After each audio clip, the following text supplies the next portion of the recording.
Ladies and gentlemen, welcome to Opinion Machine, the show where we talk about all things gaming. My name is Killjoy, and today I want to talk about the campaigns from Tempest Rising. Now, this video is maybe a little bit later than I intended it to, but that's okay. Like, I loved the demo of this game. I was incredibly excited to actually get around to playing the full game, and I've been having a blast. Now, you already know my thoughts on the game. I like the way the game plays, I like the different factions and all that good stuff. But today I want to specifically focus on the campaigns and why I think the campaigns are a lot of fun. I have played through the entire game on both campaigns on normal. I personally favour GDF in terms of playstyle, but I do like both factions. I think Tempest Dynasty are also really fun, and I think the fact that both of the campaigns are simultaneous to one another, but they kind of play, like, you're doing different things, but things are playing out at the same time. So you get this really interesting both views of the war where you're playing it. So it's really cool. But the reason why I think this campaign, or these campaigns, are really good is because of a few things. Now, I've spoken about the doctrines and the armory in a previous video. Now that I've been able to play full campaigns with them, I do think they are one of the smartest ways to get people interested into a campaign. They also lead to a lot of replayability. Now, the doctrines are you buy them, they're a buff. They're not a one-time buff. You buy them, you've got that buff for the rest of the campaign. So let's say you're playing as GDF and one of them is like, all of your infantry now have 40% more health, right? Let's just say that's what it is. You buy that thing, you now have that for the entire campaign, and there's 3 different trees. Now, the tree that I went down mainly was the one that gives you your buildings take 20% less time to manufacture, and then the next one was your harvesters move quicker, which means you get more money at the end of it. But each of the 3 trees for both teams, really interesting, really unique abilities, and the fact that you can kind of pick and choose that. You do get reset points throughout the campaign. It's 3 or 4 to the campaign that you're playing. So you have 3 different save slots. So you can reset them at a certain amount of times and do it. It wouldn't be a bad idea in a later update maybe to just make that free. Just be able to like pick and choose how you want to do it. But I guess they're trying to make it like this is your playthrough in the campaign.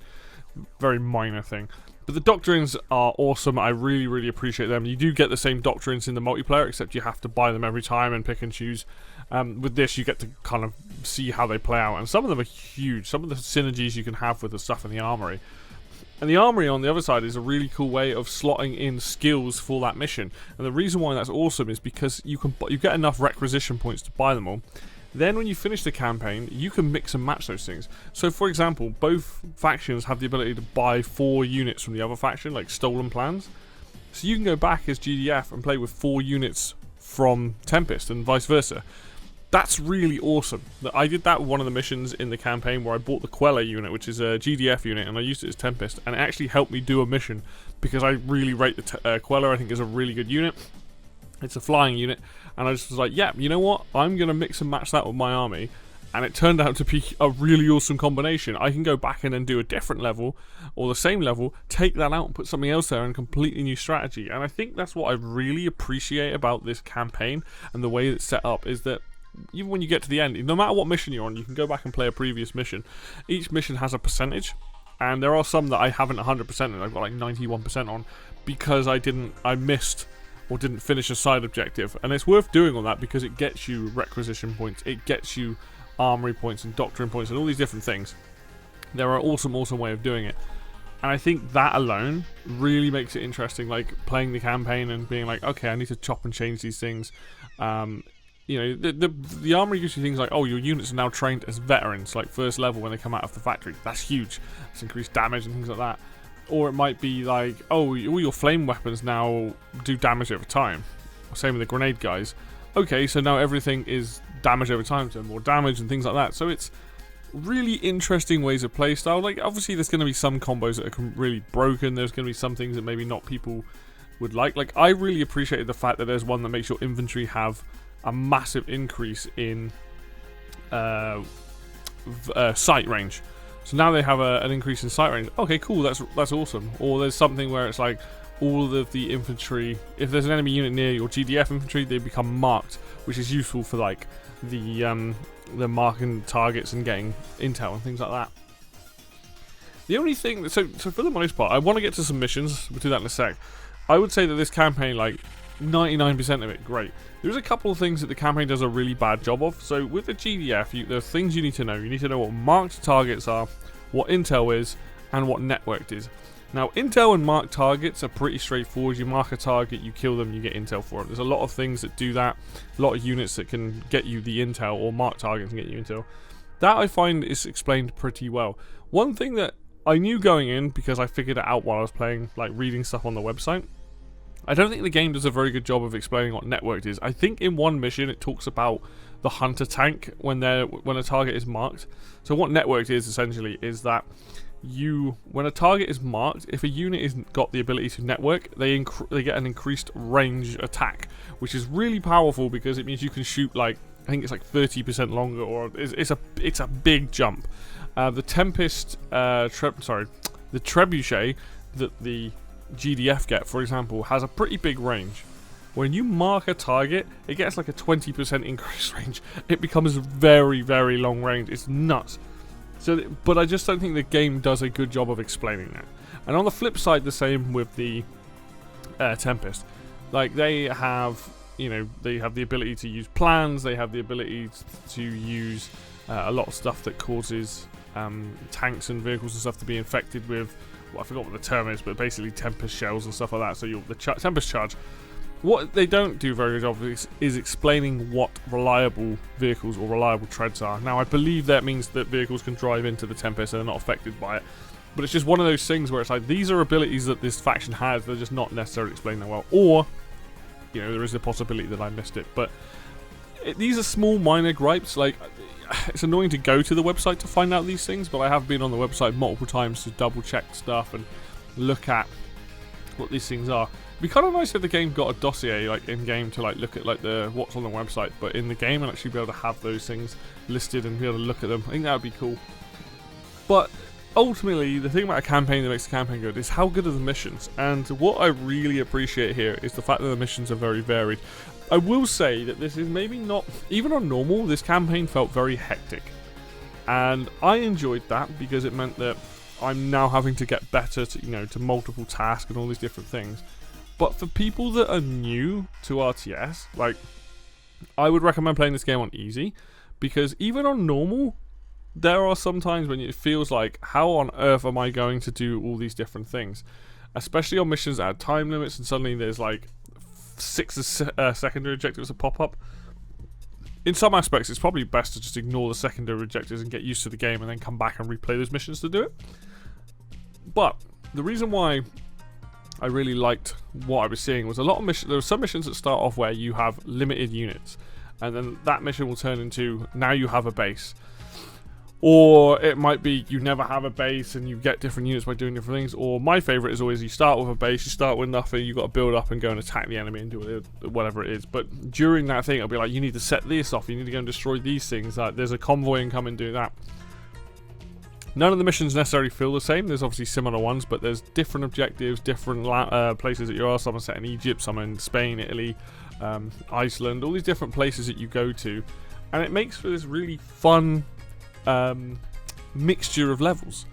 I've written down a few just to sort of give examples. So in the GDF campaign, there's a level called Paradropped. There's also a level called Pull That Base Apart. Now those are really good levels because they start off with you having limited units, and these levels are good for teaching you like what units do. So in Paradropped, this is the level that teaches you how to use the sniper specialist, who has got an insane range and is very, very powerful. In the game, for the most part, you don't get a base until much later near the end, where you have to capture an MCV, defend the base for X amount of time, and then finish the mission. Pull That Base Apart is similar, but you don't get a full-on base. In that one, again, you start with limited units. The game teaches you how to use the Scrambler tank, because this is the first time you come across it. And you essentially get to a point where you have the ability to train extra troops, but you don't ever really get an MCV unless you capture one. And that, again, works really well. There's lots to do. The game's giving you multiple units. It's trying to teach you how to use units. It's trying to give you different objectives and mix and match and get you as a player used to kind of combining these armies and having them on different control groups. And then there's missions like The Pass, Ratcatcher, and Buried. So The Pass is probably my favourite mission in the game. This is a here are the convoys come from these directions. You need to like destroy the convoys before they get from point A to point B. You get X amount of time in the middle. During that, you're also trying to get around the mountain and blow up like bases to stop them from refueling and things like that. This mission is really cool. It's the first time you get Quellers. It's the first time you get Trebuchets. And I honestly just really like this mission and how it's set up. I imagine on hard and insane, it's probably a pain in the backside playing it. But overall, really enjoyed it. Ratcatcher was a really good mission on the Tempest one. And so is Buried. Ratcatcher, I can't remember the exact amount, but I believe that's the one where you go into the Alps and you're like trying to deal with these bunkers that GDF have, and you get a bunch of specialists on that one, and then you get a base, and then you're having to fight off all these different bases from all different sides. That's really cool. Buried is one where you have a nuclear bomb and you have to put it in this temple to blow it up. Now that mission is a lot of fun, but it's very easy to lose on that mission. But again, you get certain units on it. You get the leveler, you get all these other things, and like essentially you get all these. It's later in the campaign where it's difficult enough. It's not a huge map, to be fair, but it's a fun one. But there are two missions that I think are worth pointing out. One is Retaliation, which is a GDF mission, and the other one is Harvesting Duty, which is a Tempest Dynasty mission. Now, the reason I point these out is in my opinion, and this is because of the way that these missions are set up, these are two of the hardest missions in the game. I won't say they're the hardest because the final GDF mission is pretty bonkers, as well as the final Tempest mission is also pretty crazy, but both those missions you can kind of take your time with it. So Retaliation. This was the mission that really made me go, Christ, okay, this is tough. You cannot just A-move your units, you have to think about it. And the way this mission is set up is, you have a base, and you're playing as GDF, the Tempest Dynasty will attack you every sort of 4 to 5 minutes with a wave of enemies. And that's not so bad, because what you're trying to do is destroy SAM sites, so then you can go over to the other side of this like broken bridge, land your units there and take out these other SAM sites. This level gives you the Shield Maiden, which is an anti-air vehicle and an anti-missile, slows down missiles basically as well. They are very good, and they also have the ability to drop a healing thing for your tanks. If you do not build many of these things, you will struggle with this mission, for the simple reason is that the AI has a lot of anti-air, and the matchstick helicopters that they usually send over have area effect grenades, and they will blow up all your infantry very quickly. What makes it harder is that even when you get to the other side, the AI will still send waves of enemies, and sometimes those waves are massive. And it's a mission that requires you, is literally pulling you from one side of the screen to the other fairly constantly. There isn't much downtime in this mission. I eventually did it because GDF have the ability to drop a spike into the ground and then allow you to build around it. So I built like a second base. I was able to just take my time. And that's one thing I will say. Sometimes if you've got the ability to take your time with these missions, just take your time. And I eventually did it. And that was the mission that probably gave me the hardest in total.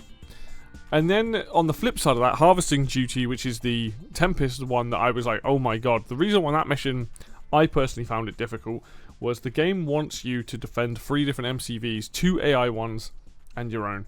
And you are in on this valley. There's bridges going from your base and the AI's base and backwards and forwards. And this is a map where it's probably worth blowing up all the bridges to your bases so you can limit the way the AI can come in, because it was a surprise to me, like, oh, there's like a base behind me that's sending over this amount of units. There's bases in front of me that are doing this. And this mission, even when you hit the quota that you met, which is for harvesting Tempest, suddenly MCVs turn up and there's more bases. So, admittedly, I kind of cheesed it a little bit, which was don't hit the objective and take my time and blow up the bases. But I will say, if you're not prepared for it, like this mission, like Retaliation, very tough. Again, the game's trying to drag you in multiple directions. You're constantly getting harassed from different places. You're also trying to protect the AI. You have all the tools to do the mission. You have the trucks that can heal, and you can deploy them and like build around them and things. And they're really powerful because then you can set up choke points and stuff for you to deal with the AI. But they're missions that definitely feel like a lot's going on, and they are the ones that I was like, wow, these are mad. And that's not a bad thing. Like, the challenge of this game is good. It's just on normal, even me playing on that, it was like, wow, these feel like massive difficulty spikes. Now, going back and doing them, I know how to do the missions. It's obviously knowing is half the battle. It's just, it was a shock being like, Christ, I'm only on mission 4 or mission 5 or whatever it is for harvesting duty, and I'm like, damn, there's a lot going on here. But overall, my experience with the campaigns has been a real positive one. I absolutely loved the story. It's cheesy in all the right ways. There's intrigue. Both factions are fun to play as. I love just the dynamic of the missions. There's every time you think you've done a mission, something else is added on. I did cheese quite a few of them in the sense that I'd have an objective, but I'd go around the map and blow up everything and just do it that way. But there's a lot of fun to be had here. There's a ton of replay value, and if you are looking to play something that gives you that Command & Conquer vibe, or something like a classic RTS campaign, then look no further than Tempest Rising. Honestly, it's phenomenal. You'll have a blast with it. There's a ton of replay value, and I cannot wait for these guys to look to put that third faction in the game, potentially look to put more campaigns in the game. Like I'm like, this is classic RTS, give me an expansion pack with new campaigns. Like, I'm super excited and interested to see what these guys do. I really hope that they do put more stuff into it. But if nothing else, I hope that this video is an indication to you guys about like the campaign and how, you know, how good it is. I genuinely think it's fantastic. So, and right now, this is like my favorite thing that I've played this year. I've had such a good time with it, and I can't wait to like dive back in, play more of it, try out some different tactics, maybe go and 100% those missions and things like that. So yeah, hopefully, like I said, it's helpful to someone. But that is going to do it for me today then, guys. Thank you so much for watching. As always, if you like the video, hit like. If you want to see more content on this, and I do plan on making more content on Tempest Rising, then hit subscribe. And until next video, I will see you then.